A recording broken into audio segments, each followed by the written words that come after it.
Hi, this is Rabbi Daniel Rabin, Rabbi of the Northeastern Jewish Center. So, the famous Australian dream, American dream, the Western dream, to have a house, to build a home, it's something which, many young people and old people wish they could do or wish they could have and own their own home. And it's interesting because the Treasurer of Australia this week, Joe Hockey, sort of said a comment which sort of got him in a bit of hot water, sort of saying, oh, it's easy, just get a good job and you can afford a good house. And afterwards, the media was showing how he's sitting on a $5 million property here, another couple of $1 million property there. So it's very interesting when someone who himself has got a very good job and owns many properties, very easy for him to come and say, it's so easy to get a good job. And I was thinking about the quality of leadership.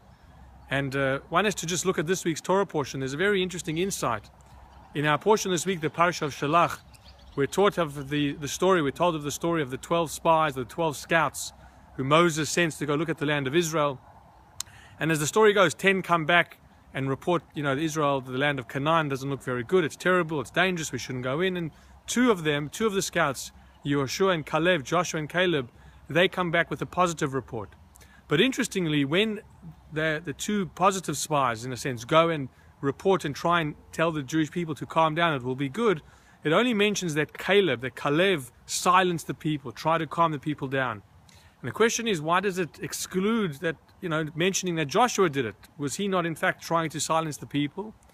And here comes the great insight that some of the commentaries explain, that some time before this episode, Joshua hears a prophecy from these two people named Eldad and Medad, who prophesied that when the Jewish people were going to Israel, Moses would pass away and Joshua would take over. And therefore, when Joshua heard Caleb, or was about to try and tell the people that they should go into Israel, Joshua thought, if I start sort of promoting we should go into Israel, people will think, well, you just want to go there because you're going to be the leader. He understood, in a sense, I guess, the conflict of interest. By him promoting this, it would appear that he was just doing it for his own intention, and therefore he refused to make comment and rather kept silent. And I think that shows true integrity, true leadership, that if you're biased in any sort of way, to keep your mouth shut, rather let someone else talk about it. So perhaps Joe Hockey could, keep quiet, get someone else to explain, how it is possible to get a house or the difficulties. Don't come with a big speech and you sitting in your $5 million home.